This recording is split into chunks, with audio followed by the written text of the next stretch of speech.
Journey of tears, கண்ணீரின் பயணம். 13வது பயணத்தின் தலைப்பு என்ன? ஜேர்னி ஆஃப் டியர்ஸ், கண்ணீரின் பயணம். சாராள் 127 வருஷம் உயிரோடு இருந்தால். இவ்வளவே சாராளுடைய வயது. கானான் தேசத்தில் உள்ள எப்ரான் என்னும் கீரியாத் அர்பாவிலே சாராள் மரித்தாள். அப்பொழுது ஆபிரகாம் வந்து சாராளுக்காக புலம்பி அழுதான். போதும். பெயர்ஷெபாவில் ஆபிரகாம் இருக்கிறார். சாராள் மரித்தது ஹெப்ரோனில். இரண்டுக்கு இடைப்பட்ட தூரம் ஏறக்குறைய 45 கிலோமீட்டர்ஸ். இதை மைலில் கன்வெர்ட் பண்ணணும்னா 8ஆல் டிவைட் பண்ணிங்க. சரியா? இல்லை, சாரி, 5 மைல் 8 கிலோமீட்டர். சரியா? அந்த கணக்கு இது இதை 8ஆல் டிவைட் பண்ணிங்கன்னா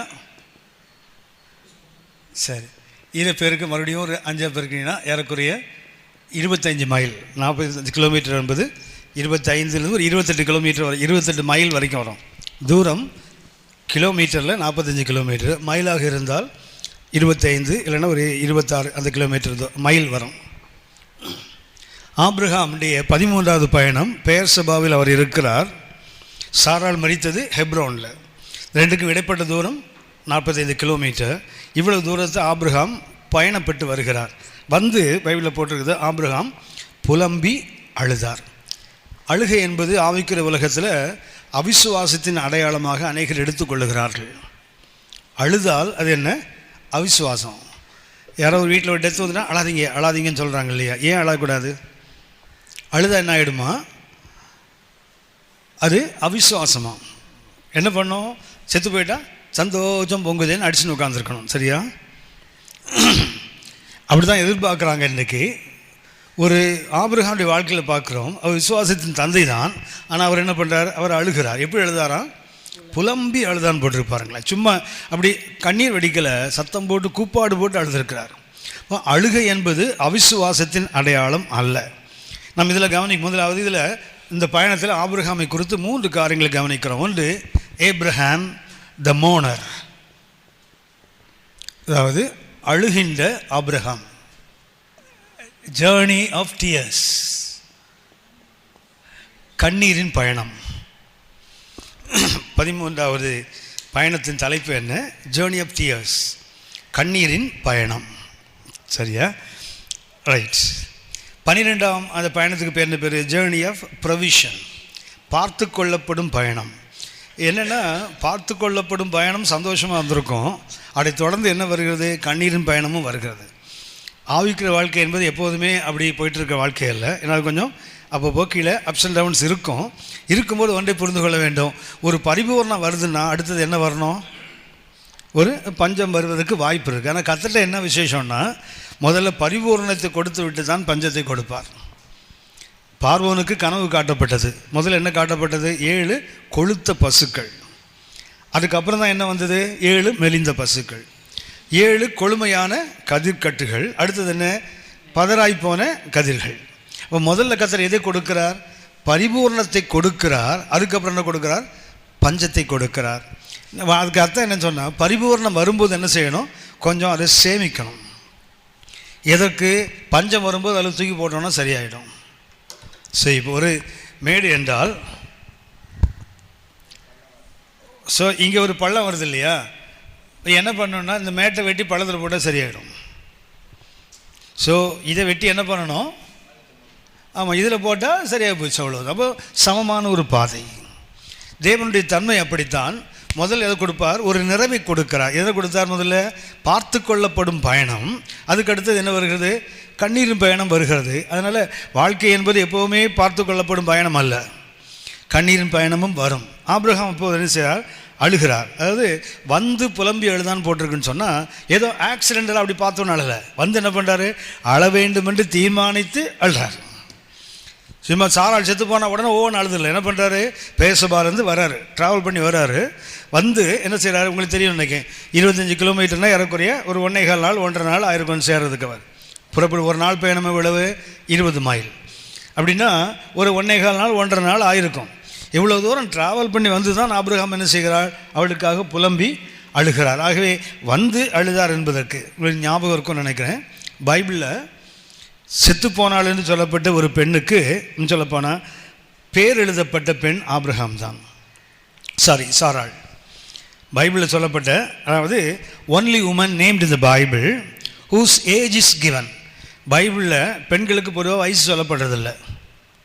ஆமாவா? பைபிளில் வயசுள்ள வேறு ஏதாவது ஒரு பெண்ணை சொல்லுங்களேன். என்னமா? யார் இது? அன்னாள். வேற பெண் யார்? சரி, பைபிளில் முதலாக வயது எழுதப்பட்ட பெண் யார்? இவங்க. ரெண்டாவது அடக்கம் செய்யப்பட்டது எழுதப்பட்டது இந்த பெண் தான், சாராள் தான். ரெண்டு விஷயம் அவளுக்கு விசேஷம்.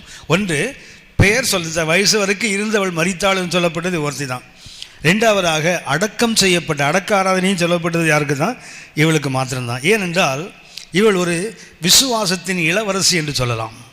இவள் யார்? ஒரு பிரின்சஸ் ஆஃப் ஃபெய்த். ஆபிரகாம் யார்?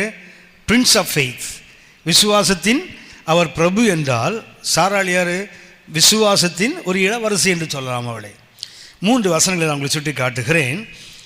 ஆபிரகாம் அழுதார். ஏன் அழுகிறார் என்றால், தங்கை என்றோ இல்லை மனைவி என்றோ அழுதார் என்பதை காட்டிலும் இறந்தது யார்? ஒரு விசுவாசத்தின் பேரரசி, இல்லை ஒரு விசுவாசத்தின் இளவரசி செத்து போயிருக்கிறான். அவன் அழுததற்கு காரணம், மனைவி செத்து போனான், அவனுக்கு இன்னொரு ஆகாரம் இருக்கிறா, இல்லை ஒரு கேத்துராள் இருக்கிறா, இன்னும் மறுமனைவிகள் இருக்கா, ஒன்றும் பிரச்சனை இல்லை. ஒரு சாராள் போனால் கதை முடிஞ்சு போயிடலை அவனுக்கு. ஆனால் ஏன் அவன் அழுகிறான் என்றால், அந்த அழுகையின் அந்த பள்ளத்தாக்கில் என்றால் அந்த கண்ணீரின் பயணம் இருக்குது பார்த்தீங்களா, அது முக்கியமாக நாம் கற்றுக்கொள்ள வேண்டியது என்ன? ஆபிரகாம் அழுகிறார், வந்து புலம்பி அழுதார். ஏன் அழுதார் என்றால், உறவு என்பதற்காக மாத்திரம் அல்ல. அழுதுருக்கலாம், உறவுனால அழுதுருக்கலாம், மனைவியாக இருந்தால் அழுதிருக்கலாம். ஆனால் அதை காட்டிலும் மேலானது தெரியுங்களா, ஒரு விசுவாசத்தினுடைய ஒரு இளவரசி மரித்து போயிருக்கிறாள். உங்களுக்கு இந்த விஷயம் உங்களுக்கு தெரிஞ்சது தான், நினைவுபடுத்துகிறேன். ஆதியாகமம் 15ஆம் அதிகாரம் 5ஆம் வசனம் வாசிங்க. ஆதியாகமம் 15:5. அவர் அவனை வெளியே அழைத்து, நீ வானத்தை அண்ணாந்து பார், நட்சத்திரங்களை என்ன உன்னாலே கூடுமானால் அவைகளை என்ன என்று சொல்லி, பின்பு அவனை நோக்கி, சந்ததி இவ்வளமாய் இருக்கும் என்றார். அவன் கர்த்தரை விசுவாசித்தான். அதை அவர் அவனுக்கு நீதியாக எண்ணினார். கவனிங்க, கூடாரத்துக்குள்ள ஆபிரகாம் இருக்கிறாரா? கர்த்தர் என்ன பண்ணார்? அவர் கூடாரத்துக்கு வெளியே அழைத்து கர்த்தர் பேசுகிறார். வானத்து நட்சத்திரம் என்ன கூடுமா? ஆபிரகாமுக்கு கூடும். ஏன்னா ஆபிரகாம் வாழ்ந்த காலத்தில் அவங்களுக்கு நம்பிக்கை எவ்வளோன்னா 1052 நட்சத்திரங்கள் வானத்தில் இருக்குது. உங்களுக்கு தெரியும் நினைக்கிறேன், உலகத்தில் பாபிலோனியர்கள் தான் வானசாஸ்திரத்தில் ரொம்ப பேர் பெற்றவர்கள். இயேசு பிறந்தபோது கிழக்கிலிருந்து ஞானிகள் நட்சத்திரம் பார்த்தானே வந்தாங்க. இஸ்ரவேலுக்கு கிழக்கு இருப்பது பாபிலோனும் ஒரு நாடு தான். ஆகவே இவர்கள் அங்கேருந்து வந்திருப்பா. 3 பேரில் 60 அங்கேருந்து வந்தாங்களா, இல்லை 3 பேர் அங்கேருந்து வந்தாங்களா தெரியாது நமக்கு. ஆனால் கிழக்கிலிருந்து தான் ஞானிகள் வந்திருக்காங்க. எதை பார்த்து வந்தாங்க அப்படின்னா, வானசாஸ்திரியல் அன்றைக்கே ரொம்ப விசேஷமாக வந்திருக்கு. ஒரு நட்சத்திரத்தை பார்த்த மாத்திரத்தில் உலகத்துக்கு ஒரு ராஜா பிறந்திருக்கான கணிக்க முடியுது. ஆபிரகாம் வாழ்ந்த காலத்தில் அவங்களுக்கு நம்பிக்கை என்னென்னா, எவ்வளோ நட்சத்திரம் இருக்குது? 1052 நட்சத்திரங்கள் வானத்தில். இப்போ கர்த்தர் கூப்பிட்டு சொல்லுகிறார், ஆபிரகாமே, நீ வானத்து நட்சத்திரம் என்ன கூடுமா? ஆபிரகாம் என்ன சொல்லணும்? எங்கள் ஸ்கூலில் ப்ரீகேஜிலேருந்து எங்கள் டீச்சர் சொல்லி கொடுத்துருக்காங்க 1052 நட்சத்திரம் தான். ஆனால் ஆபிரகாம் அதை சொல்லலை. தாலமி என்று ஒரு வானியல் சாஸ்திரி, எத்தனை பேருக்கு தெரியுமோ தெரியல. தாலமி கிபி 4ஆம் நூற்றாண்டில் வாழ்ந்தவர். அது இயேசு பிறப்புக்கு முன்னாடி, இயேசு பிறப்புக்கு பின்னாடி தாலமி என்ற ஒரு வானியல் வல்லுனர். இவர் எண்ணி வைத்திருக்கிறார் 1025 நட்சத்திரம். பாபிலோனியர்கள் சொன்னது 1052. தாலமி எண்ணி வச்சது எவ்வளவு? 1025 நட்சத்திரங்கள். அப்படின்னா ஆபிரகாமை கர்த்தர் அழைத்து சொல்லுகிறார், ஆபிரகாமே, நீ வெளியே வா, வானத்தை அண்ணாந்து பார், நட்சத்திரம் உன்னால் என்ன கூடுமா? இப்போ நமக்கு இன்றைக்கி நிறைய விஞ்ஞானம் தெரிஞ்சிருந்து, நமக்கு சயின்டிஸ்டெலாம் தெரிஞ்சது சொல்லியிருந்தா உன்னை இயேசுக்கு தேவன் கேட்ட என்ன சொல்லியிருப்போம்? அப்படி சொல்லுவோம்ல. ஆபிரகாம் அதை சொல்லவில்லை. கர்த்தர் அவனை அழைக்கிறார், எண்ணிப்பார். பார்க்கலாம், அவன் மூளைக்குள் என்ன இருக்குது? அவங்க டீச்சர் சொல்லிக் கொடுத்து 1020 நட்சத்திரம் அவனுக்கு தெரியும். ஆனால் ஆபிரகாம் அதை நம்ம எண்ணவில்லை. மாறா எதை எண்ணுகிறான்? கர்த்தர் சொல்கிறார், உன்னால் எண்ண முடியாது. அதை அவன் நம்புகிறான். அப்போது அவனை அறிவோ அவனுக்கு மற்றவர்கள் சொல்லிக் கொடுத்ததையோ ஆபிரகாம் நம்பலை. யாரை நம்புகிறார்? கர்த்தரை நம்புகிறான். ஆகவே தான் அவருக்கு அது நீதியாக எண்ணப்பட்டது. ஏன் நீதியாக எண்ணப்பட்டது? அவன் அறிவு ஒன்று சொல்லுது, கர்த்தர் வேற ஒன்று சொல்லுகிறார். அவர் எதை சார்ந்து வாழ்ந்தார்? அவன் அறிவு சொன்னதையோ அவனுக்கு தெரிந்ததையோ இல்லை அவனுக்கு அறிந்ததையோ அவன் நம்பவில்லை. மாற எதை நம்புகிறார்? கர்த்தர் சொன்னதை நம்புகிறார். கர்த்தர் சொல்ல எண்ண முடியாது. அன்னைக்குள்ள விஞ்ஞானம் என்ன சொல்லிட்டு 1052 ஆபிரகாம் எதை விசுவாசித்தார்? இதை விசுவாசித்தார் இல்லையா? கர்த்தர் அவருக்கு நீதியாக எண்ணினார். இப்போது சாரா பாட்டி எங்கே இருக்கிறாங்க? அதுக்கு பின்னாடி உள்ள நிகழ்ச்சியை பார்த்தீங்கன்னா ஆதியாகமம் 18ஆம் அதிகாரம் 9ஆம் வசனம் வாசிங்க. அவர்கள் அவனை நோக்கி, உன் மனைவி சாராள் எங்கே என்றார்கள். அதோ கூடாரத்தில் இருக்கிறாள் என்றான். ஆபிரகாம் எங்கே இருக்கிறாரு? வெளியே, கூடாரத்துக்கு வெளியே. சாராள் எங்கே இருக்கிறாங்க? கூடாரத்துக்கு உள்ள. சரியா? வாக்கு தத்தம் என்று சொன்னாலே பைபிளில் நமக்கு யார் தான் ஞாபகம் வரும்? முதல்ல ஆபிரகாம், சாரா தான் இல்லையா? வாக்கு தத்துவம்னாலே பைபிளில் முதல்ல யார் தான்? ஆபிரகாம், சாராள். ஏசாயா 51ஆம் அதிகாரம் 1-2 வசனத்தை பார்த்தீங்கன்னா, நீ வெட்டி எடுக்கப்பட்ட கண்மலை, தோண்டி இழுக்கப்பட்ட துறவை நோக்கி, குழியை நோக்கிப்பார். ஆபிரகாமை, சாராவை நோக்கிப்பார். அவர் ஒன்றும் இல்லாத போது கர்த்தர் என்ன செய்தார்? திரளான ஜாதிகளுக்கு பெற்றோர் ஆவின் சொன்னவங்க நம்பினாங்கன்னு போட்டிருக்கு இல்லையா?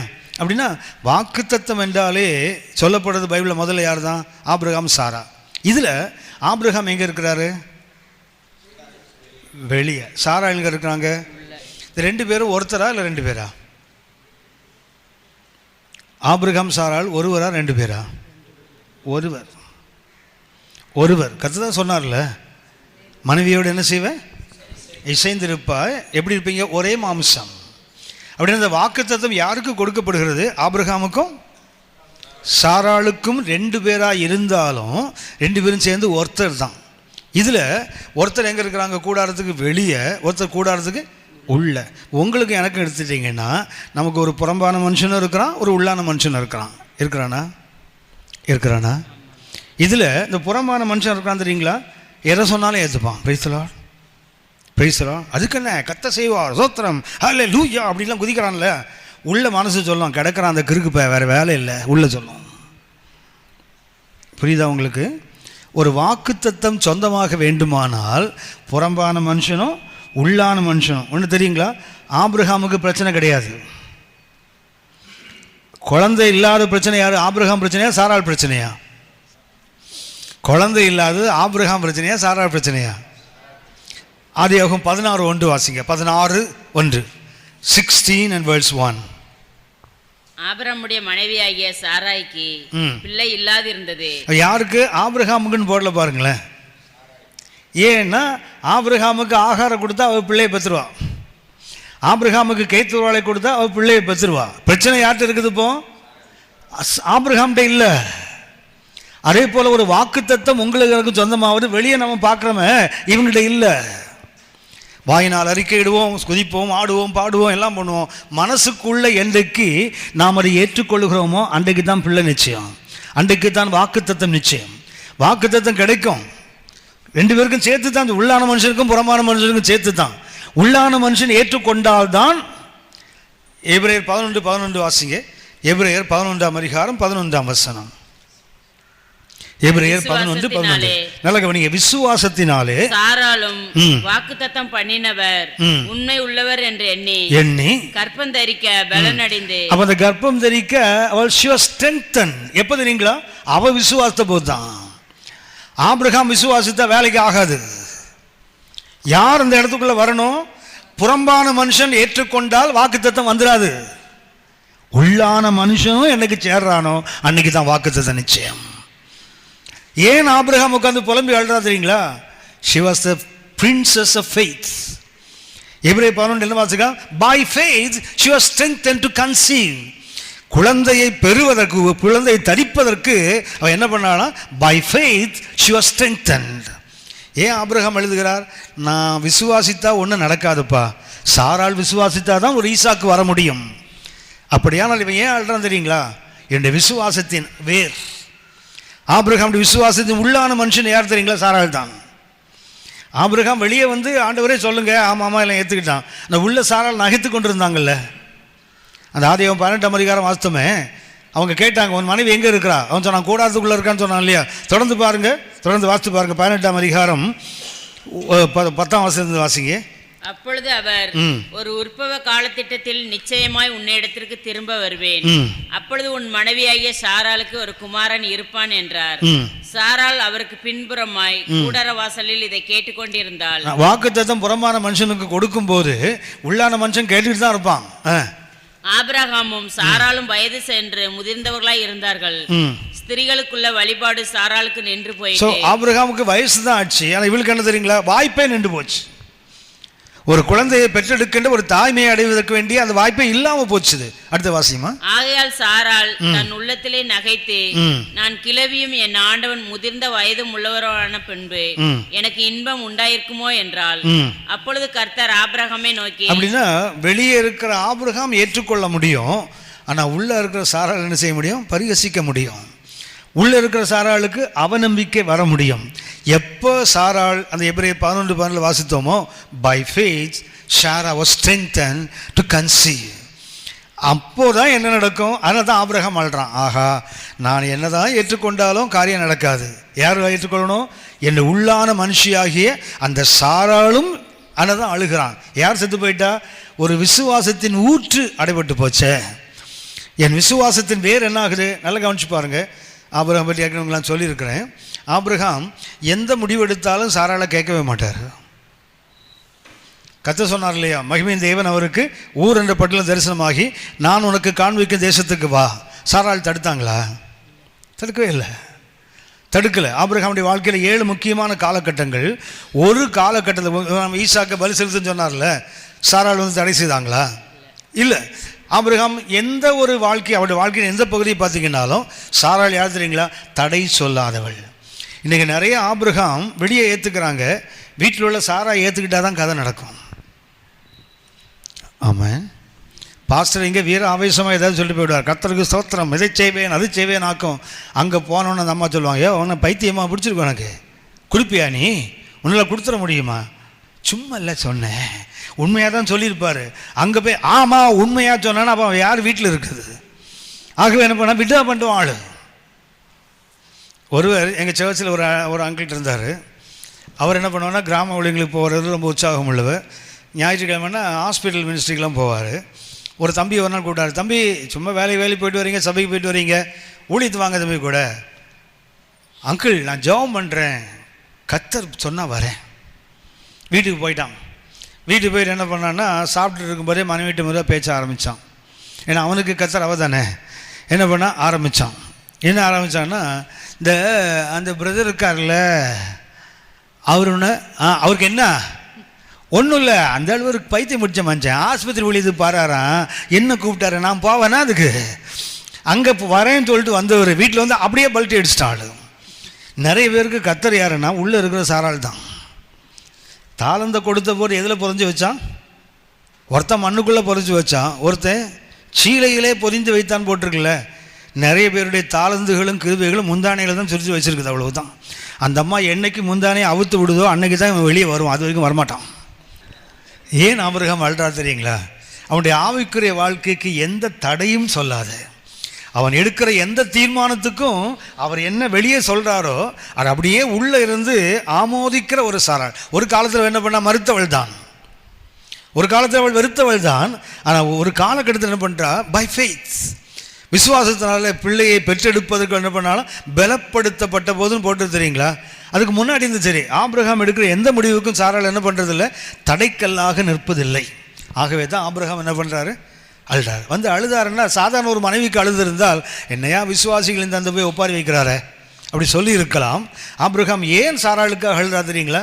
ஒன்று, she was a princess of faith. By faith she gave birth.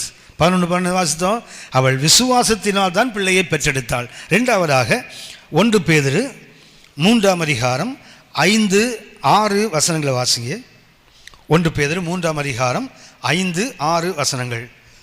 இப்படியே பூர்வத்தில் தேவனிடத்தில் நம்பிக்கையாய் இருந்த பரிசுத்த ஸ்திரீகளும் தங்களுடைய புருஷர்களுக்கு கீழ்ப்படிந்து தங்களை அலங்கரித்தார்கள். அந்தப்படியே சாராள் ஆபிரகாமை ஆண்டவன் என்று சொல்லி அவனுக்கு கீழ்ப்படிந்திருந்தாள். இரண்டாவது சாராளுக்கு ஏன் அழுதா தெரியுங்களா?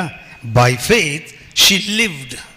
ஒன்று by faith she gave birth.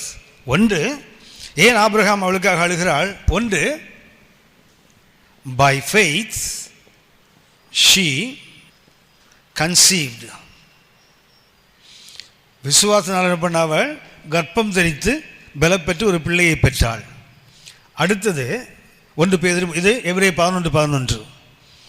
1 பேதுரு 3ஆம் அதிகாரம் 5-6 வசனங்கள்ல by faith she lived. புருஷனுக்கு கீழ்ப்படிந்து அவனை ஆபிரகாமை ஆண்டவனே என்று சொன்னாளாம்.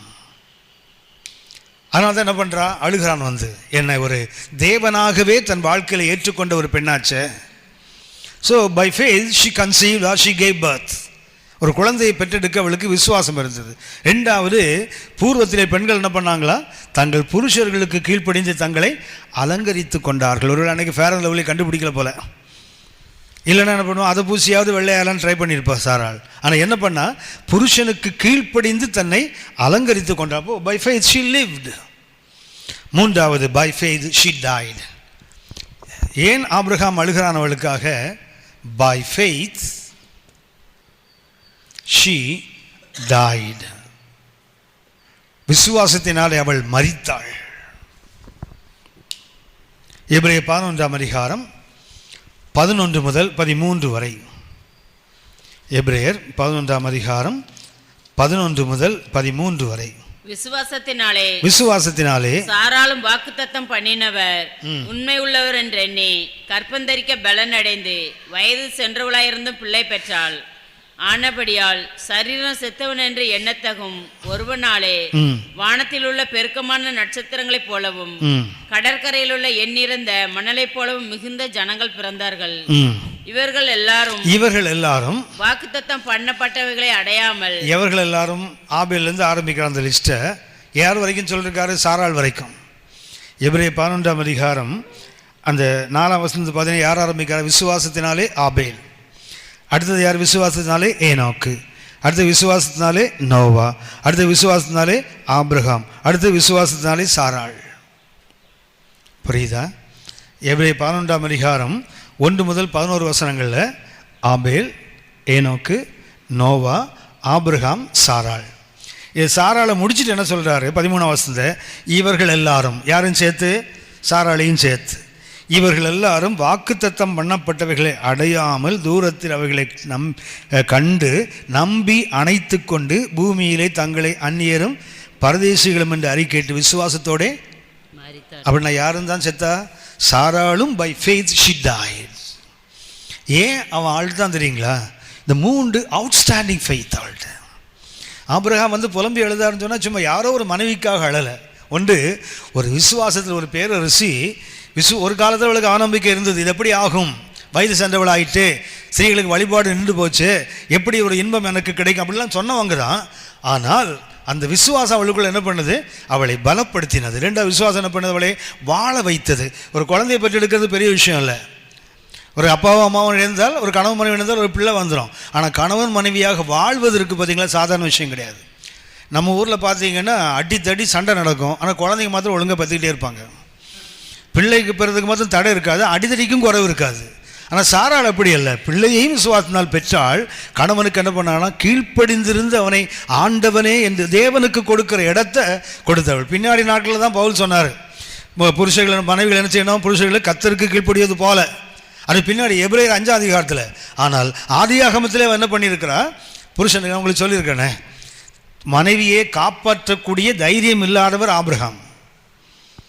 ஆபிரகாம் எகிப்துக்குள்ளே போகும்போது என்ன சொன்னார்? அந்த ஊரில் உள்ளவனுங்க தேவன் இல்லாதவனும் பொல்லாதவனுங்க, உன்னை ஏதாவது தூக்கிட்டு போயிடுவானுங்க, உன்னால் நான் பிழைக்கணும், அதாவது நீ என்னால் நீ செத்தா பரவாயில்ல, உன்னால் நான் என்ன செய்யணும்? அப்படிப்பட்டவனை போய் ஆண்டவனேன்னு கூப்பிடுறான்னு சாதாரணமான ஒரு வாழ்க்கையா? அதனால தான் ஆபிரகாம் அழுகிறான். என்ன மாதிரி ஒரு கையாலாகாத கணவனை கூட ஆண்டவனேன்னு அழைத்து எனக்கு கீழ்ப்படிந்து தன்னை அலங்கரித்து கொண்டாளே. மூணாவது என்ன பண்ணுறான், அவள் வாக்குத்தத்தத்தை ஏற்றுக்கொண்டாள். ஆனால் வாழும்போது என்ன செய்யலை, அவங்க அதை பெற்றுக்கொள்ளலை. எங்கே இருக்குது, தேவன் தாமே கட்டி எழுப்புகிற அஸ்திபாரமுள்ள நகரங்களுக்கு காத்திருந்தபடியினால பூமி என்ன எனக்கு சொந்தம் இல்லை, நான் ஒரு அந்நியன் பரதேசி என்று அறிக்கையிட்டு விசுவாசத்தோடு மறிச்சாங்கன்னு போட்டிருக்குது. சாராளும் இப்படி தான் மறிக்கிறாங்க. By faith she died. Abraham அழுகிறார் என்றால் சும்மா ஒரு மனைவிக்காக அல்ல. அதனால் ஆபிரகாம் அழுதார்னா அவிசுவாசி என்ற அர்த்தம் அல்ல. சாராளுக்கு அழுதார்னா 3 அவுட்ஸ்டாண்டிங் ஃபெய்த் அவ் வாழ்க்கையில். ஒன்று கர்ப்பம் தரிக்கின்ற பலன், 2வது கணவனுக்கு கீழ்ப்படிந்து வாழுகின்ற ஒரு வாழ்க்கை, 3வது விசுவாசத்தோடு மறிக்கின்ற ஒரு வாழ்க்கை. யோசித்து பாருங்களேன். இன்றைக்கெல்லாம் பார்த்தீங்கன்னா வேலை செய்கிற லட்சக்கணக்கில் மாதம் சம்பளம் வாங்குகிற ஆசாமிங்களுக்கும் பார்த்தீங்கன்னா சமீபத்தில் ஒரு பெண் ஃபோன் பண்ணான், அப்பா என்னை அப்பான்னு கூப்பிட்ற நிறைய பெண். எனக்கு பெண் இல்லை, ஆனால் நிறைய பெண் அப்பான்னு கூப்பிடுவாங்க. அதில் ஒரு பெண் வந்து, அப்பா நல்லா இருக்கீங்களா, கேட்கும்போதே தெரியும் திட்ட போகிறான்னு தெரியும்.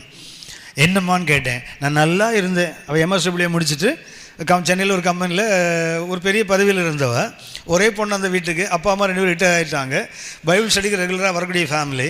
அவங்க என்ன பண்ணாங்கன்னா, பிரதர் நீங்கள் சொன்னால் தான் அவள் கேட்பா, கல்யாணமே வேண்டாம். ஒரு நல்ல அலைன்ஸ் வந்தது. அடிக்கடி வெளிநாடுகள்லாம் போயிட்டு வரக்கூடிய சென்னையில் உள்ள கம்பெனி, வெளிநாடு போயிட்டு இருக்கக்கூடிய ஒரு நல்ல பையன் வந்தான். மேரேஜ் பண்ணியாச்சு, ஒரு குழந்தையும் இருக்குது, 2 வயசில் ஒரு குழந்தை இருக்குதுப்பா. அவனை ஃபோன் பண்ணுறான், நான் கல்யாணம் பண்ணுன்னு உங்களை சொன்னேன்னா அங்கேருந்து ஃபோன் பண்ணி கேட்குறா. ஆனால் ஏம்மா என்ன பிரச்சனை சொல்லி என்னை கொண்டு போய் பாலும் கிணத்துல தள்ளிட்டீங்களே, என்னம்மா உனக்கு பிரச்சனை? சாப்பிட்றதுக்கு வழி இல்லாமல் நான் லாட்ரி அடிச்சிட்டு இருக்கிறேன். நான் ஒன்று கேட்டேன், அப்படி என்னம்மா அவன் என்ன குடிக்கிறானா அடிக்கிறானா இல்லை பணத்தை வரையம் பண்ணுறானா? இல்லைப்பா, அவர் உரகடம் பக்கத்தில் போயிட்டு ஒரு ஃப்ளாட் வாங்கிட்டாருப்பா. ஏற்கனவே ஒரு ஃப்ளாட் வாங்கியாச்சு, கல்யாணம் முடிஞ்சு ஒரு ஃப்ளாட் வாங்கி இருக்கிறாங்க. இது 10ஆவதுன்னு உரகடத்தில் ஃப்ளாட் வாங்கி போட்டால் நாளைக்கு வேல்யூ ஆகுன்னு சொல்லிட்டு மொத்த சம்பளத்தையும் பேங்க் லோனுக்கு வாங்கி கட்டிட்டு அப்புறம் சோரத்தைங்க லாட்டி தான் அடிக்கணும். எதுக்கு திட்டுறா? சாப்பிட வழி இல்லாமல் இருக்க வேணா சொன்ன உடனே யார் கொழு பிடிச்சி போய் ஃப்ளாட் வாங்க சொன்னது ஒன்று சொன்னப்பா, கேட்கலப்பா, அவர் வாங்கிட்டார்ப்பா. நல்ல காலம் நம்ம சாராள்கிட்ட ஆபிரகாம் மாட்டாமல் இருந்தான். ஃப்ளாட் வாங்கியா? அவன் என்ன பண்ணானா, கூடாரத்தில் இருந்தானா. கானான் யாருக்கு கொடுக்கப்பட்டது? ஆபிரகாமுக்கும் அவன் சந்ததிக்கும் கொடுக்கப்பட்டிருந்தாலும் என்ன பண்ணானா, கூடாரங்களில் வசித்து வந்தான். அந்த சாராளுக்கு ஐசிஐசி பேங்க்ல லோன் வாங்கி ஒரு ஃப்ளாட் வாங்கடான்னு சொல்லக்கு மூளை இல்லாமல் போச்சு பாருங்க. ஏன்னா அவள் விசுவாசத்தில் மரித்தவள். ஆபிரகாம் கழுத்து மேலே ஏறி நின்று என்ன பண்ணல, வீடு வாங்கினா தான் ஆச்சுது. வாடகை வீட்டில் இருக்க கணவன் விசுவாசிகளுக்கெல்லாம் பிரச்சனை என்ன தெரியுங்களா? சொந்த வீடு அவருக்கு இருக்குது, இவருக்கு இருக்குது, குப்புசாமிக்கு இருக்குது, கோவிந்தசாமி இருக்குது. நீ இன்னும் வாடகை வீட்டில் இருக்கிறையே. பரலோகம் போகிறதுக்கு நிறைய வாய்ப்பு உள்ளவங்க வாடகை வீட்டில் இருக்கிறவங்க. சரியா? பாஸ்டர் ஹரியும் சேர்த்தான். சரியா? பரலோகத்துக்கு போகிறவங்க யாருக்கு வாய்ப்பு அதிகம்னா, ஆமாம், சொந்த வீட்டில் இருக்கிறவனுக்கு என்னென்னா, ஒரு பைப் உடஞ்சா கூட பிளம்பர் வரமாட்டான். பிரைசலான். ஆனால் வீட்டு வாடகை வீட்டில் இருந்தேன்னா ஹவுஸ் ஓனர் கழுத்தில் ஒரு கயிறை போட்டு இழுத்துடலாம். ஒழுகுது, வாடகை தரமாட்டேன்னு சண்டை போடலாம். வாடகை வீட்டில் இருக்குது நிம்மதியான வேலை. அதுவும் வாடகை சொந்த வீட்டில் இருந்துட்டு வாடகை கூடுறான் பார்த்தீங்களா, அதை விட கொடுமை அது. சரி போட்டோம். என்ன தம்பி சந்தோஷமாக இருக்கா? ஒருத்தர் திருப்பி சொன்னார், சொந்த வீடு இல்லைன்னா பரலோகத்தில் உனக்கு வீடே இல்லைடான்னார். இன்னொருத்தர் பிரசங்கம் பண்ணார். ஏன்னா வீட்டை கட்டுகிறது யார்? கத்தர் வீட்டை. அப்படின்னா இங்கே கட்டினா தான் அங்கேயும் கட்டுவாராம். பிரைஸ்லார்ட். இங்கே கட்டலைன்னா உனக்கு அங்கே எங்கே வீடு இல்லை? அட பாவீங்களா, இயேசுநாதருக்கு வீடு கிடையாது மேலே. பிரைஸ்லார்ட். அவர் சொன்னார்ல, பறவைக்கு கூடு உண்டு, நரிக்கு குழி உண்டு, மனுஷகுமாரனுக்கு இவரையே பரலோகத்தில் ஏற்றுப்பாங்கன்னா என்னை இவங்களை விட்டுருவாங்களா? இப்படியும் பிரசங்கம் பண்ணுற ஆள் இருக்குது, சென்னையிலே இருக்குது. உனக்கு சொந்த வீடு இல்லையா அப்படின்னா உனக்கு பரலோகத்து வீடு இல்லை. அட பாவி, இயேசுநாதரையே நரகத்தை தள்ளிடுவாங்க போலுது ஆளுங்க. நம்ம ஆளுக்கு ஒரு சந்தோஷம் என்னென்னா, அப்பப்போ இயேசுநாதரை கீழே தள்ளி பார்த்து வேடிக்கை. ஒரு பெண் வந்தா, ரட்சிக்கப்பட்ட பெண், 3 பொம்பளை பிள்ளைங்க, அந்த 3 பேர் ரட்சிக்கப்பட்டிருக்காங்க. அப்பா ரட்சிக்கப்படல, ஒரு கத்தோலிக்க குடும்பம். ஃபுல்லாக குடிச்சு அவர் ஹார்ட் அட்டாக் செத்து போயிட்டார். இந்த 3 பிள்ளைகளும் ரட்சிக்கப்பட்டு ஆவிக்குரிய சபை போயிட்டுருக்குறாங்க. பிள்ளைகளை விட்டாங்க, அப்பா அம்மா ரட்சிக்கப்படலை. இந்த நமக்கு எல்லாருக்கும் ஒரு டவுட் வரும்ல, யாராவது செத்த உடனே ஒரு டவுட் வரும். என்ன டவுட் வரும்? மேலே இருக்காரா கீழே இருக்காரா? அந்த டவுட் எப்போ வரணும்னா இருக்கும்போது வரணும். செத்த பிறகு பிரயோஜனம் இல்லை. இருக்கும்போது இவர் மேலே போவாரா கீழே போவாரான்னு பார்த்தா ஏதாவது ஒன்று பண்ணலாம். செத்த பிறகு டவுட் என்ன பண்ண போகிறீங்க? என்ன பண்ணாங்கன்னா, அதில் ஒரு பெண் கேட்டேன் என்கிட்ட, எங்கள் அப்பா எங்கே இருப்பார் இப்போ? ஏற்கனவே பிள்ளைங்க அப்பா சித்தத்தில் அழுதுருச்சுன்னு இது ஒரு 50-55 வயசில் இறந்து போயிட்டார். 3 பிள்ளைகளை, ஒருத்தருக்கு தான் திருமணம் ஆச்சு, 2 பேர் திருமணம் ஆகாத பிள்ளைங்க, 3 பேரும் கத்திர உறுதியாக நம்புகிற பிள்ளைங்க. அப்போ நான் எனக்கு சொல்கிறதுக்கு தர்ம சங்கடமாக இருந்தது. என்ன சொன்ன, உனக்கே தெரியுமா அவர் எங்கே இருக்காருன்னு? ஏன்னா கடைசி வரைக்கும் தண்ணி அடிச்சுட்டு சிறுவை பிடிச்சிட்டு இருந்தவர். அவர் பெரிய கடவுள் நம்பிக்கைலாம் கோயில் பக்கம் கேத்தலிக் சர்ச்சுக்கே போகாத ஆள். அப்போ நான் சொல்லிட்டு வந்துட்டேன். ஒரு 2-3 நாள் கழிச்சு ஃபோன் பண்ணா, கர்த்தருக்கு ஸ்தோத்திரம், எங்கள் அப்பா பரலோகத்தில் இருக்காங்க அப்படின்னா. என்னடா இது? அவனை கேட்டேன், என்னம்மா திடீர்னு சந்தோஷமாக இருக்குது என்னன்னு கேட்டேன். இல்லை, நான் சோன்ஸை ஒரு ஊழியக்கார் அவர்கிட்ட போய் ஜெபம் பண்ணேன். அவர் சொன்னார், உங்கள் அப்பாவை நான் இயேசுவின் மடியில் பார்க்குறேன்னாரு. எனக்கு மனசுக்குள்ளே தோணுச்சு, இயேசுநாதர் எப்படா நரகத்துக்கு போனாருன்னு யோசித்தேன் நான். இவங்க அப்பா அவர் மடியில் இருக்கணும்னா இயேசுநாதரே எங்கே தான் இருக்கணும்? இந்த கோமாளிங்களை என்ன சொல்கிறதுன்னு எனக்கு புரியலை. போட்டோம். அழுகின்ற ஆபிரகாம் ஏன் அழுதார்? ஒரு சாதாரண ஒரு மனைவிக்காக அழுதல். அவர் ஒரு விசுவாசத்தினுடைய பேராண்மை உள்ள ஒரு பேரரசிக்காக அவர் அழுதார். 3 காரியம் இருந்தால் கண்டிப்பாக நீங்களும் தான் அழலாம். சரியா? சரி, அடுத்த கருத்து நான் போயிட்டேன். ஐயா, ஆமாம்,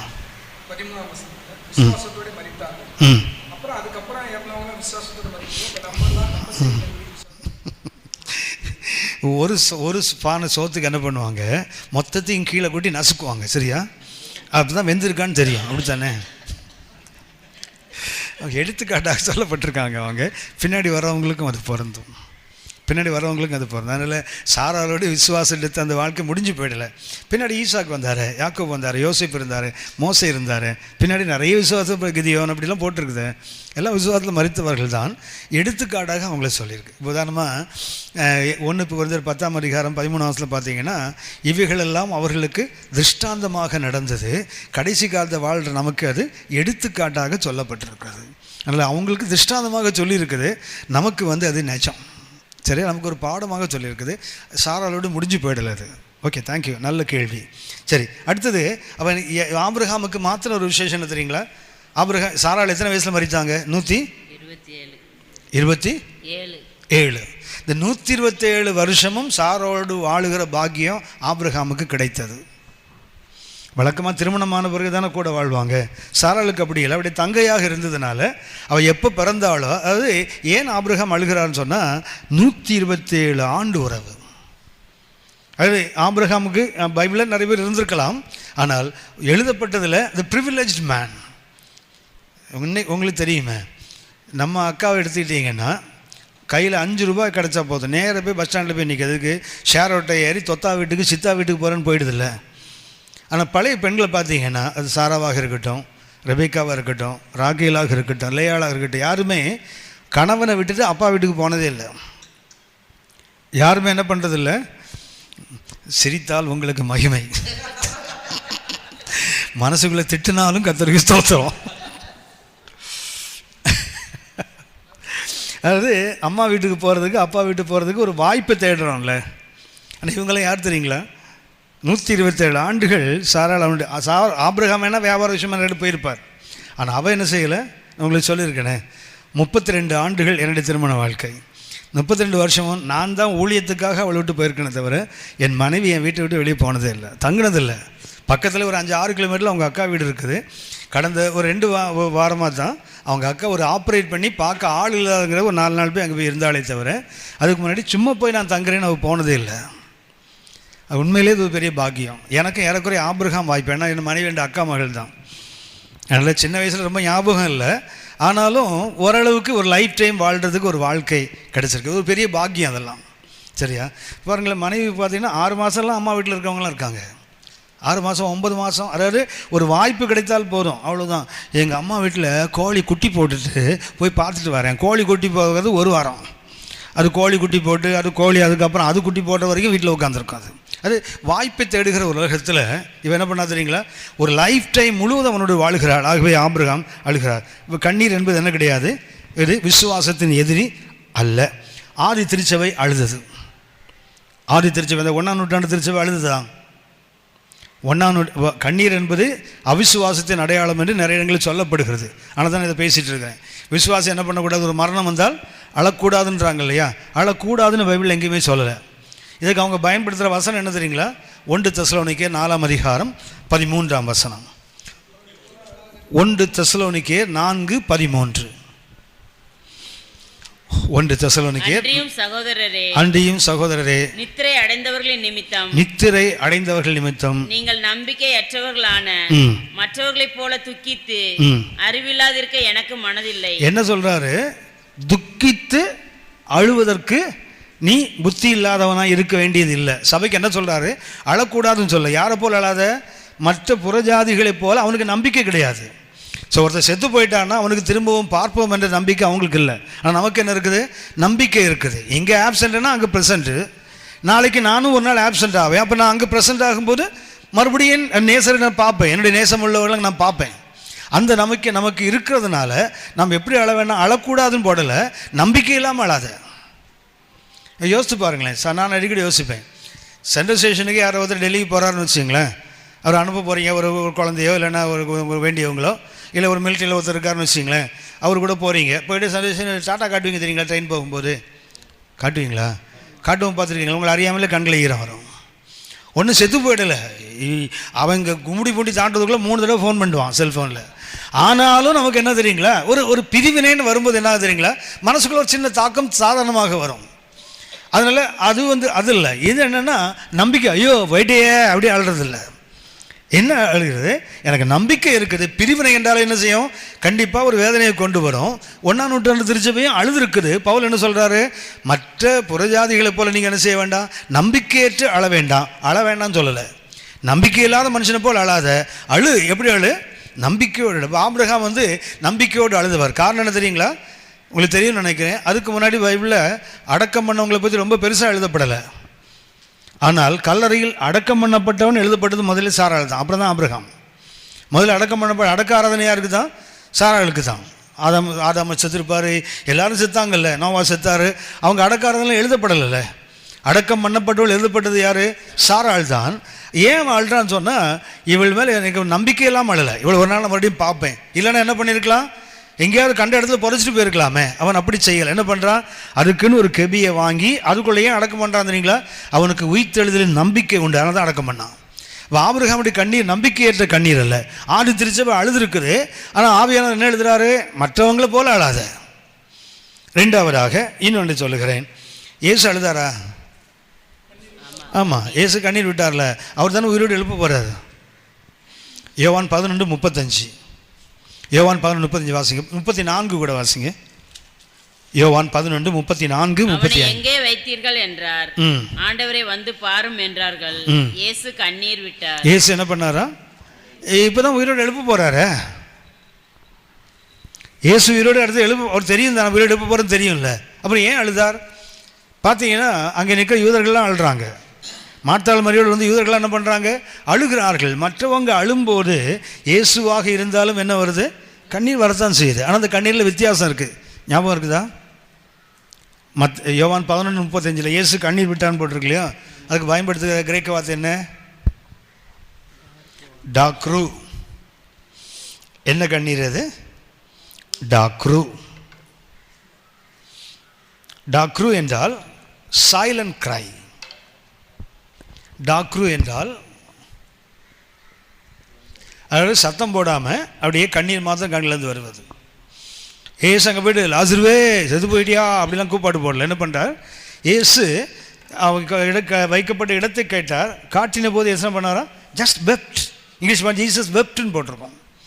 என்ன செய்தார்? கண்ணீர் சிந்தினார். லூக்கா 19:41. லூக்கா 19:41. அவர் சமீபமாய் வந்தபோது நகரத்தை பார்த்து அதற்காக கண்ணீர் விட்டு அழுது. இது என்ன? கிளையோ. இதுக்கு பயன்படுத்துகிற வார்த்தை என்ன? கிளையோ. லாசரு கல்லறையில் இயேசு அழுதது சைலண்ட் கிரை.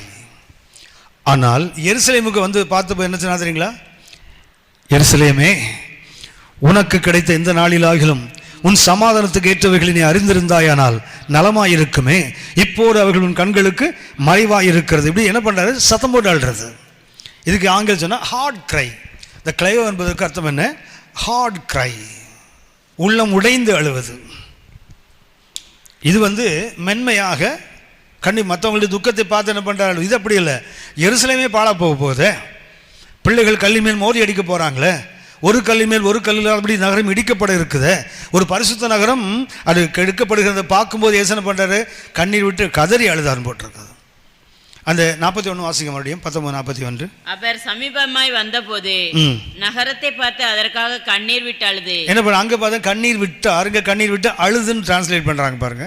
ஏனென்றால் வித்தியாசமான வார்த்தைகள். அப்போது நாம் அன்றைக்கி அழுகிறோம். ஆபிரகாம் அழுதுக்கு காரணம் என்ன? மனைவி என்பதற்காக இல்லை, அவள் விசுவாசத்தின் ஒரு பேராண்மை உள்ளவள்.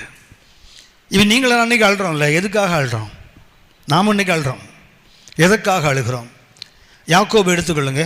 ஆதியாகமம் 32ஆம் அதிகாரம் 24ஆம் வசனம். ஆதியாகமம் 32:24. யாக்கோபு பிந்தி தனித்திருந்தான். அப்பொழுது ஒரு புருஷன் பொழுது விடியும் அளவும் அவனுடனே போராடி அவன் மேற்கொள்ளாததை கண்டு. எப்படி போராடினார் யாக்கோபு? யாக்கோபு பிந்தி தனித்திருந்தார், எல்லாவற்றையும் அக்கறைப்படுத்தினார், எல்லாம் போயிடுச்சு. இவர் மாத்திரம் யாப்போக்கு நதிக்கு பிந்தி தனித்திருந்தார்.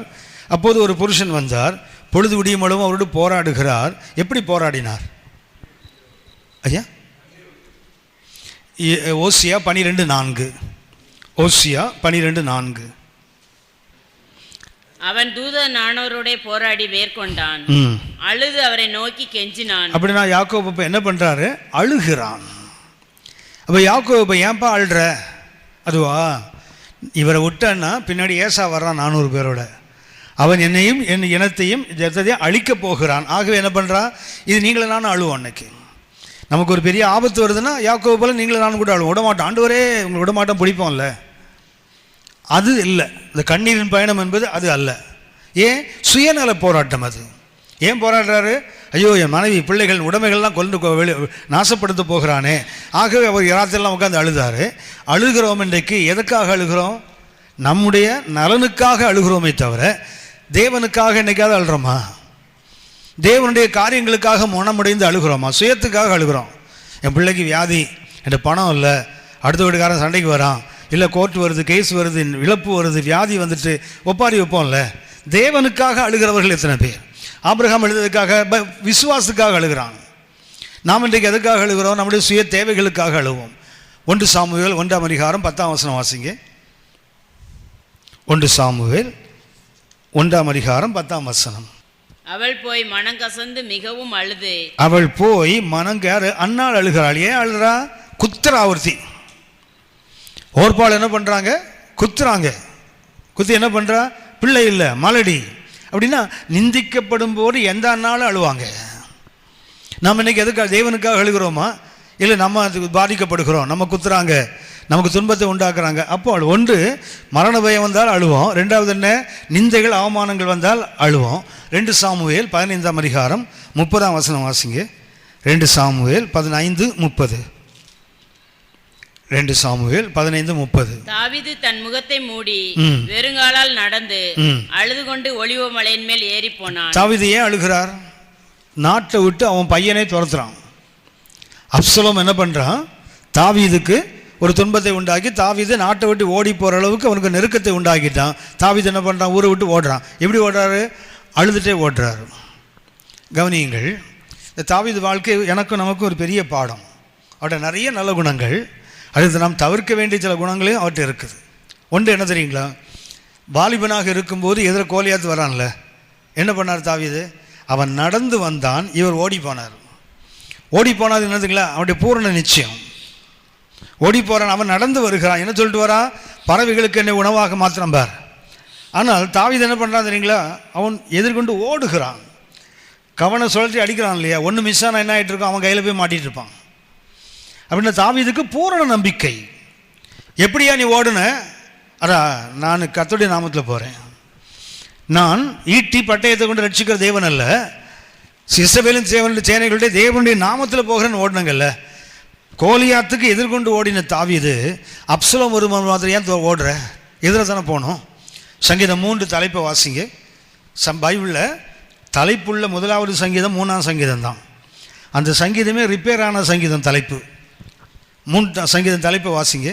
தாவீது தன் குமாரன் அப்சலோமுக்கு தப்பி ஓடி போகையில் பாடின சங்கீதம். என்ன எப்போ பாடுறாரு? தாவீதுக்கு கோலியாத்துக்கு எதிர்கொண்டு ஓடின தாவீது அப்சலோம் வரும்போது எதிரில் ஓடணும். ஆனால் என்ன பண்ணுவா தெரியுங்களா? கேள்விப்படுறான் அப்சலோம் இருந்து எவ்வளோ பார்த்தீங்களா?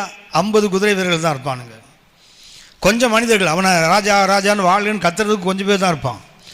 இந்த செய்தி தாவீதுக்கு வந்த உடனே தாவீது என்ன பண்ணுவான் தெரியுங்களா? ஆஹா, நமக்கு நாசம் வருகிறது, வா எல்லாரும் ஓடிப்போம். தாவீதோட பராக்கிரமசாலிகள் இருக்காங்க, பெரிய சேனை இருக்கிறது. அப்சலோமோட எவ்வளோ பேர் இருக்கான் தெரியுங்களா? 50 பேர் தான் போர் வீரர்கள், 50 பேர் தான். அது கூலிக்கு வாங்கினவனுங்க எல்லாம். அறியாமல் அவனை பின்வெட்டி போன ஜனங்கள் கொஞ்சம் தான். தாவீது பயந்து ஓடும்போது வீட்டில் பார்த்து பாருங்கள், 2 ராஜாக்கள் 2 சாமுவேல் 15ஆம் அதிகாரம். மக்கள் எல்லாம் சாலை 2 ஓரம்னு அழுறாங்க. தாவீது நாட்டை விட்டு ஓடி போகும்போது எல்லாம் அழுறாங்க. அப்படின்னா மக்கள் யார் பக்கம் இருக்கிறாங்க? தாவீது பக்கம். இராணுவம் யார் பக்கம் இருக்குது? தாவீது பக்கம். ஆனாலும் தாவீது யாரை கண்டு ஓடுகிறான்? காரணம் என்ன தெரியுங்களா? பாவம். பாவம். படைபலம் இருக்குது, மக்கள் இருக்கிறாங்க, ஓடுறது காரணம் என்ன தெரியுங்களா? பத்சேபாள் விஷயத்தில் அவன் தவறி போனான், அவன் விழுந்து போனான். 12ஆம் அதிகாரத்தில் என்ன பண்ணான்? 2 சாமுவேல் 12 விழுந்து போனான். 13 அவனுக்கு என்ன உண்டாகுது? ஒரு பயம் உண்டாகுது, குடும்பத்தில் குழப்பங்கள் வருது. அப்சலோம் எழும்புகிறான், அவனுடைய அந்த அம்னோனை கொண்டு விட்டான். இதெல்லாம் கேள்விப்பட்ட மாத்திர தாவீது நினைக்கிறான், அடுத்தது யாரை கொல்ல போகிறான்? நம்மை கொல்ல போகிறான்னு சொல்லி என்ன பண்ணுறான்? அவன் பயந்து ஓடுறான். பாருங்களேன், பாவம் எப்போது தாவீது வாழ்க்கையில் வருகிறதோ அப்போது சிங்கத்தை போல எதிர்த்து நின்றவன், கோலியாத்தை கண்டு எதிர்கொண்டு ஓடினவன் அப்சலோமை கண்டு ஏன் ஓடுறான் தெரியுங்களா? அப்சலோம் அல்ல, அவனுக்குள்ள இருக்கிற குற்ற மனசாட்சி, அவனுக்குள்ள இருக்கிற பாவம். அதான் இப்போ என்ன பண்ணான்? ஒப்பாரி வச்சுட்டு மேலே ஏறி போகிறான். வெறும் கால்களோடு முகத்தை மூடிக்கொண்டு போகிறான் இல்லையா? ஆண்கள் முக்காடு போடுவது அன்றைக்கு அவமானம். உங்களுக்கு தெரியும், மொர்தெகாய்க்கு எதிராக ஆமான் செயல்படும் போது அவன் தோற்று போனது முகத்தை முக்காடு போட்டு தான் போவான். நல்ல அவன் முகத்தை மூடி போட்டாங்கன்னு போட்டிருக்கு, தூக்கில் போட்டது முகத்தை மூடி தான் போட்டாங்க. ஒரு பெண் முக்காடிட்டால் அது அவளுக்கு மரியாதை அந்த காலத்தில். ஒரு ஆண் முக்காடிட்டால் அது அவனுக்கு அவமானம். இப்போ தாவீது என்ன பண்ணுறாரு? முக்காடு போட்டு ஓடுறாரு. ஏன்பா ஓடுற? பாவம் வந்து விட்டது. அப்புறம் இன்றைக்கி ஏன் அழுகிறார்கள்? இன்றைக்கி அநேக வாழ்க்கையில் அவனுக்கு ஏதோ ஒரு நெருக்கம், அவங்களுக்கு ஒரு தேவை. பைபிளில் கண்ணீர்களை சிலவற்றை நான் உங்களுக்கு சுட்டி காட்டுகிறேன். ஒன்று, என்னாகவும் 11:4 பார்த்தீங்கன்னா கலகத்தின் கண்ணீர், ரெபல்லியஸ் டியர்ஸ். என்னாகவும் 11:4, நம்பர்ஸ் சாப்டர் 11 and verse 4. இது என்ன கண்ணீர்? கலகத்தின் கண்ணீர். Tears of rebellion, கலகத்தின் கண்ணீர். என்னாகவும் 11:4 வாசிங்க. பின்பு அவர்களுக்குள் இருந்த பல ஜாதியான அந்நிய ஜனங்கள் மிகுந்த இச்சை உள்ளவர்கள் ஆனார்கள். இஸ்ரவேல் புத்திரரும் திரும்ப அழுது, நமக்கு இறைச்சியை புசிக்க கொடுப்பவர் யார்? ஏன் அழுறாங்க அவங்க? கலகம். என்ன வேண்டும்? இச்சை வந்தது, இறைச்சி வேணும், அது கிடைக்காத என்ன பண்ணுறாங்க? எல்லாம் உட்காந்து இன்னைக்கு எத்தனை பேர் நம்முடைய சுய இச்சைகளை தீர்ப்பதற்கு சந்திப்பதற்காக ஆள்றோம் இன்னைக்கு. அடுத்தது ஹிப்போக்ரட்டிக்கல், அது மாய்மால கண்ணீர். அடுத்த கண்ணீர் என்ன? ஒன்று ரெபல்லியஸ், என்னாகமம் 11:4. இரண்டாவது ஹிப்போக்ரட்டிக்கல், மாய்மால கண்ணீர். இரண்டாவது கண்ணீர் என்ற தன்மை என்ன? மாய்மாலம். நியாயாதிபதிகள் 14ஆம் அதிகாரம் 17ஆம் வசனம். நியாயாதிபதிகள் 14ஆம் அதிகாரம் 17ஆம் வசனம். விருந்துண்கிற 7 நாளும் அவன் முன்பாக அழுது கொண்டே இருந்தாள். என்ன பண்றா? எதுக்கு அழுறா? அவன்கிட்ட இந்த ரகசியத்தை என்ன செய்யணும்? பறித்துக் கொள்வதற்காக சிம்சோன் முன்னாடி என்ன பண்றா? விருந்து என்பதே மன மகிழ்ச்சிக்கு உண்டாக்கக்கூடியது. அது திருமணமான பெண் சந்தோஷமாக இருக்கணுங்கிறதுக்காக நண்பர்கள் உறவினர்கள்லாம் சேர்ந்து என்ன பண்ணுவாங்க? சந்தோஷமாக இருக்கிற நாட்கள். இயேசுவே சொல்வார், மணவாளன் மணவாட்டியோடு இருக்கும்போது உபவாசம் இருப்பாரா? இருக்க மாட்டார். அப்படின்னு அர்த்தம் என்ன? சந்தோஷத்தின் நாட்கள் இவன் என்ன பண்ணுறா? அழுகிறார். எதுக்கு அழுறா? எப்படியாவது அவன்கிட்ட ஏமாற்றி வஞ்சித்து என்ன செய்யணும்? அவன்கிட்ட ரகசியத்தை தெரிந்து கொள்ளுங்க. அழுகிற கண்ணி, ஹிப்போக்ரட்டிக்கல். Judges chapter 14:17. மூன்றாவதாக எக்ஸாஸ்டிங் டியர்ஸ், அதாவது தீர்ந்து போன கண்ணீர்.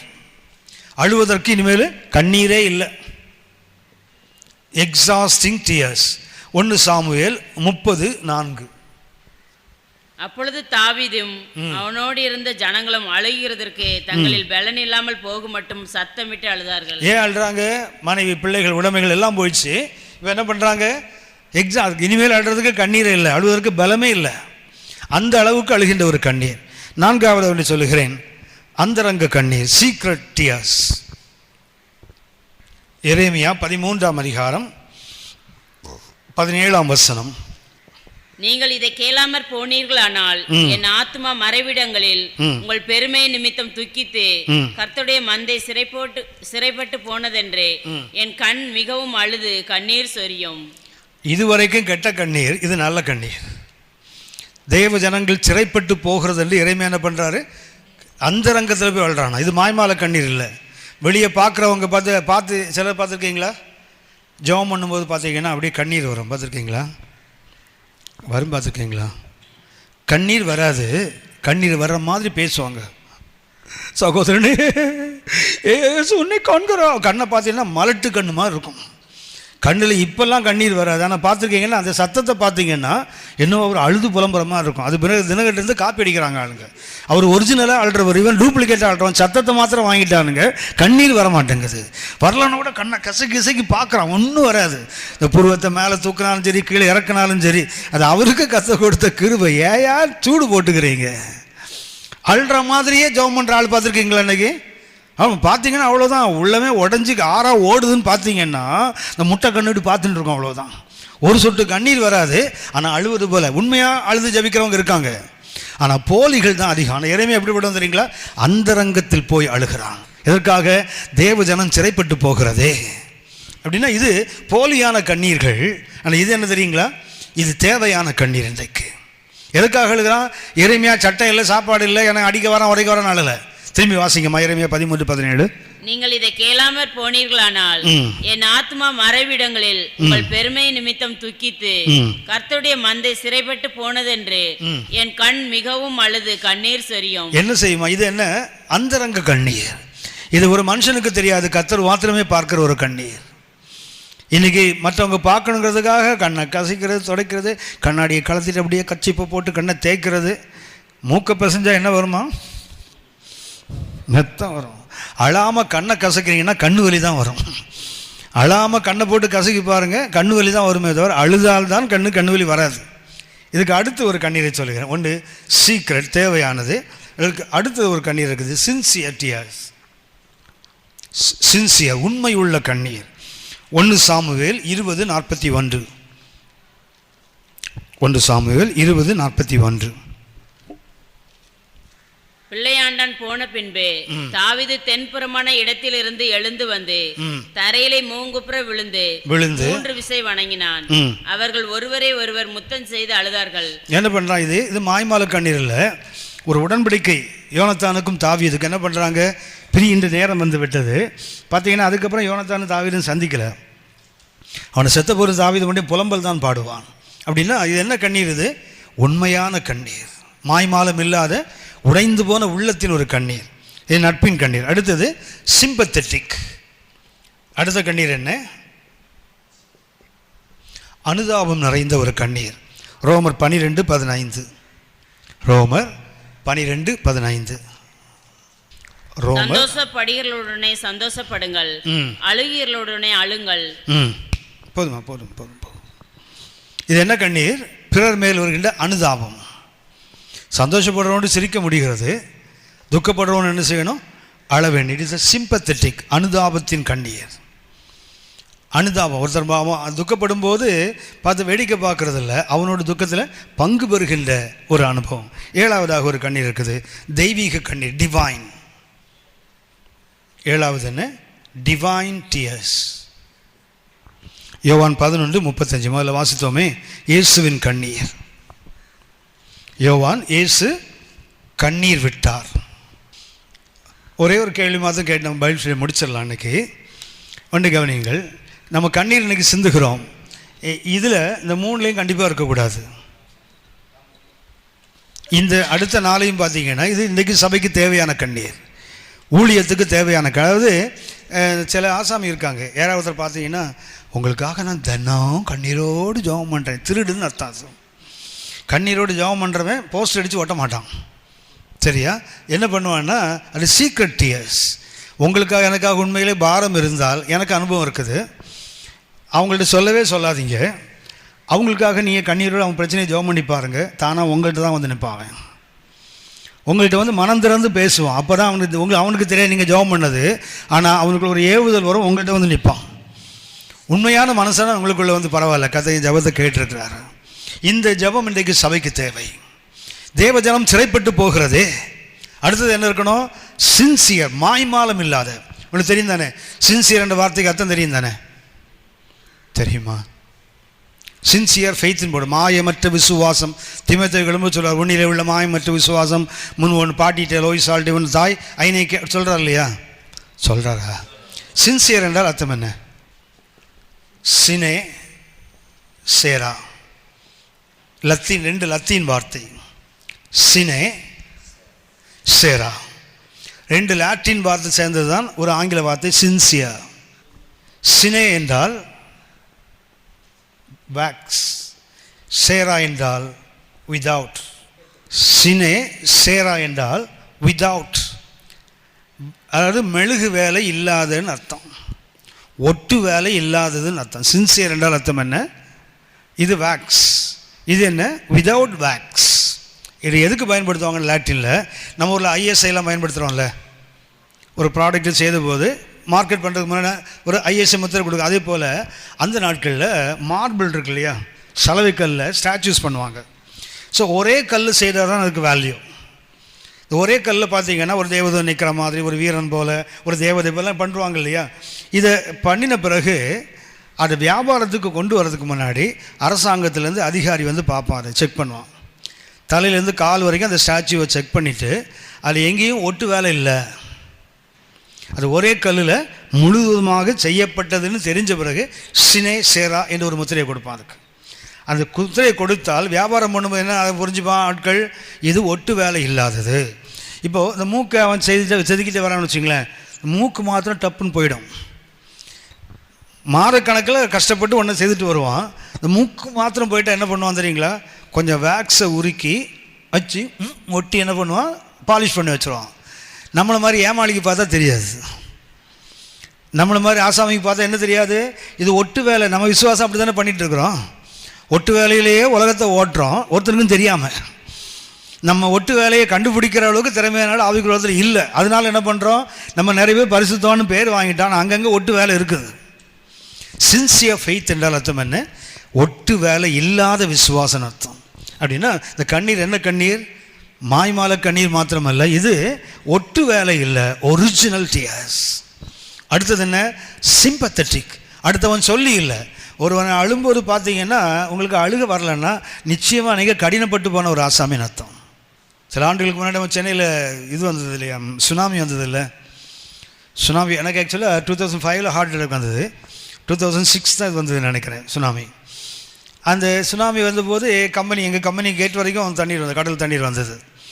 பஸ்ஸிலலாம் ஏற்றி எங்களெல்லாம் சேஃபாக வீடு கொண்டு போய் சேர்த்துட்டாங்க. வீட்டில் போய் நான் உட்காந்துருக்கேன், அந்த டிவியில் காட்டிகிட்டே இருக்காங்க. அதில் அப்பா அம்மாவை இழந்த பிள்ளைகள் இருக்காங்களே, அவங்க சொல்கிறாங்க. உதாரணமாக குமரி மாவட்டத்தில் இந்த கடற்கரை ஓரம் உள்ள அதில் பிள்ளைகள் என்ன பண்ணிட்டாங்கன்னா அப்பா அம்மா இல்லாத அனைதைகள் ஆகிட்டாங்க. அது கிறிஸ்மஸ் அன்றைக்கி அப்பா அம்மா இருந்தாங்க, நியூ இயருக்கு அப்பா அம்மா இல்லை. இதை பற்றி போட்டுகிட்டே வராங்க. நான் அப்படி பார்த்துட்டே இருக்கிறேன். என்னை ஒய்ஃப் வந்து அப்பா எழுந்துருங்கண்ணா. ஏன் கேட்டேன், நீ இப்படி அழுறீங்க? எனக்கு அழுதே தெரியல. அந்த பிள்ளைங்க பேசிட்டாங்கன்னு பார்த்துட்டே உட்காந்துருக்கிறேன். பட் எனக்கு அழுதே தெரியல. அவள் சொல்கிறா, உடம்பு சரியில்லாத ஆள் ஏன் டிவியை பார்த்து அழுறீங்க உட்காந்து? வாங்க வாங்க வாங்கன்னு கூப்பிட்டு போயிட்டா. அவள் அழலை. ப்ளீஸ்லாம் ஒரு சிலர் எப்படின்னா அழாமல் அழ வைப்பவர்கள். சரியா? அவள் அவ்வளோ சரி, எனக்கு தெரிஞ்ச அவள் அழுததே இல்லை. நான் அவள் பார்த்ததே இல்லை. நான் அவங்க அம்மா செத்தது கூட அழலை, சோத்திரம். எங்கள் அக்கா செத்தது கூட மனைவி அழலை. கொஞ்சம் டஃப்பான ஆசாமி. ஒரு முறை சொன்னான், நான் என்ன பண்ணுவேன், வயசான காலத்தில் என்ன பண்ணுவேன்? நான் சொன்னேன், நான் இருக்க மாட்டேன், கத்திர என்ன கொண்டு போயிடுவார். போனால் என்ன, கத்திர என்ன பார்க்காமலே இருப்பார். அப்போ கூட ஐயோ நீ செத்து போயன்னு சொல்ல, செத்து போனால் எனக்கு என்னடா போனால். அப்போ நான் நினைத்தேன், நான் சொல்லுவேன், நான் செத்தா கூட நீ அழமாட்டேன். அது ஒரு சிலருக்கு ஒரு சிலர் அழுறதை பார்த்த உடனே அழுக வருது இல்லையா? ஆனால் பெரும்பாலும் ஆவிக்குரியவர்களுக்கு அப்படி வரதே இல்லை. வரணும் ஆக்சுவலாக சொன்னானே, சந்தோஷப்படுறவனோடு சந்தோஷப்பட முடியும் போது அழுகிறவனை பார்த்தா அழுக வரலன்னு சொன்னால் ரொம்ப மெச்சூரி ஆகிட்டு இருக்கணும், ரொம்ப முதிர்ச்சி ஆகிட்டு இருக்கணும், அது உருப்படாதவன் ஆகிட்டு இருக்கணும்னு அர்த்தம். ஆவிக்குறை ரொம்ப முதிர்ச்சின்னு அர்த்தம், அது கருங்கல் ஒன்றுக்கும் உதவாததுன்னு அர்த்தம். சரியா? அடுத்த டியர் என்ன? தெய்வீக கண்ணீர், டிவைன் டியர். ஒரே ஒரு வசனத்தை மாதிரி சொல்ல நான் முடிக்கிறேன். சகரியா 7ஆம் அதிகாரம் 5ஆம் வசனம் வாசிங்க. சகரியா 7:5. சகரியா 7ஆம் அதிகாரம் 5ஆம் வசனம். தேசத்தின் எல்லா ஜனத்தோடும் ஆசாரியர்களோடும் சொல்ல வேண்டியது என்னவென்றால், தேசத்தின் எல்லா ஜனங்களும் நமக்கு கொஞ்சம் மாற்றிக்கொள்ளலாம். தேசத்தின் எல்லா சபைகளோடும் எல்லா பாஸ்டரோடும் சொல்ல வேண்டியது என்னவென்றால், நீங்கள் இந்த 70 வருஷமாக 70 வருஷமாக 5ஆம் மாதத்திலும் 5ஆம் மாதத்திலும் 7ஆம் மாதத்திலும் உபவாசம் பண்ணி துக்கம் கொண்டாடின போது நீங்கள் எனக்கென்றுதானோ உபவாசம் பண்ணினீர்கள். ஆண்டவர் கேட்குற கேள்வி என்ன தெரியுங்களா? உபவாசம் பண்ண, அழுத, கூப்பாடு போட்ட, உனக்காக அழுதியா எனக்காக அழுதியா? கண்ணீர் விடலாம். கர்த்தர் கேட்குற கேள்வி என்ன தெரியுங்களா? எனக்காக அழுதியா உனக்காக அழுதியா? யோசித்து பாருங்கள். நமக்காக நாம் அழுகிறோம். யாக்கோபு போல் அழுவோம், தாவீதை போல் அழுவோம், அன்னாளை போல் அழுவோம், இல்லை இந்த மாதிரி மாய்மாலமாக அழுவோம். ஒரு சில இதில் நல்ல பக்கத்தில் இருக்குது. கர்த்தர் கேட்குறது இந்த கண்ணீர் தான். எனக்கென்று அழுதாயா என்றால் இந்த கண்ணீர்.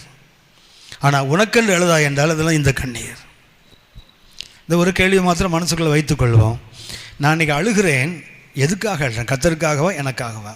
பைபிளில் 2 கண்ணீர் மிக மிக முக்கியமானது. ஒன்று மத்தேயு 26ஆம் அதிகாரம், மத்தேயு 26ஆம் அதிகாரம் 75ஆம் வசனம் வாசிங்க. மத்தேயு 26:75. அப்பொழுது பேதுரு, சேவல் கூவுகிறதற்கு முன்னே நீ என்னை 3 தரம் மறுதலிப்பாய் என்று இயேசு தன்னிடத்தில் சொன்ன வசனத்தை நினைத்து கொண்டு வெளியே போய் மனம் கசந்து அழுதான். ஒரு கண்ணீர் என்ன கண்ணீர்? செய்த தவறுக்காக மனம் கசந்து அழுகிற கண்ணீர். இது என்ன பண்ணுன்னா, பின்பு மனஸ்தாபப்படுவதற்கு ஏதுவில்லாமல் ரட்சிப்புக்கு நேராக நடத்தினோம் இந்த கண்ணீர். ஆனால் மத்தேயு 8ஆம் அதிகாரம் 12ஆம் வசனம் வாசிங்க. மத்தேயு 8:12. மத்தேயு 8:12. ராஜ்யத்தின் புத்திரரோ புறம்பான இருளிலே தள்ளப்படுவார்கள், அங்கே அழுகையும் பற்கடிப்பும் உண்டாயிருக்கும் என்று உங்களுக்கு சொல்லுகிறேன். இது நித்திய கண்ணீர். முதல்ல கண்ணீர் என்ன? மனங்கசந்த கண்ணீர். இந்த கண்ணீர் என்ன? நித்திய கண்ணீர். மனங்கசந்த கண்ணீர் வாழ்க்கையில் இருந்தால் நித்திய கண்ணீர் வடிக்க வேண்டிய அவசியம் இல்லை. இன்னைக்கு நமக்கு இந்த மாதிரி கண்ணீரோடு காலம் தள்ளிட்டு இருப்போம்னா, இல்லை சுயத்துக்காக அழுது கொண்டிருப்போனா, ஒரு நாள் நித்தியத்தில் அழ வேண்டியதாக இருக்கும். ஜெபம் பண்ணலாமா? கதை நோக்கி பார்ப்போம், ஜெபிப்போம்.